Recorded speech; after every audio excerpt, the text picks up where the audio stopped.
Aquele que habita no esconderijo do Altíssimo, à sombra do Onipotente descansará. Direi do Senhor: Ele é o meu Deus, o meu refúgio, a minha fortaleza, e nele confiarei.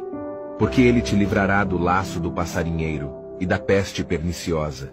Ele te cobrirá com as suas penas, e debaixo das suas asas te confiarás.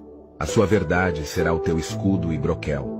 Não terás medo do terror de noite, nem da seta que voa de dia, nem da peste que anda na escuridão, nem da mortandade que assola ao meio-dia.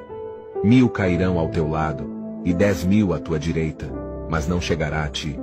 Somente com os teus olhos contemplarás, e verás a recompensa dos ímpios. Porque tu, ó Senhor, és o meu refúgio. No Altíssimo fizeste a tua habitação. Nenhum mal te sucederá, nem praga alguma chegará à tua tenda. Porque a OS seus anjos dará ordem a teu respeito, para te guardarem em todos os teus caminhos.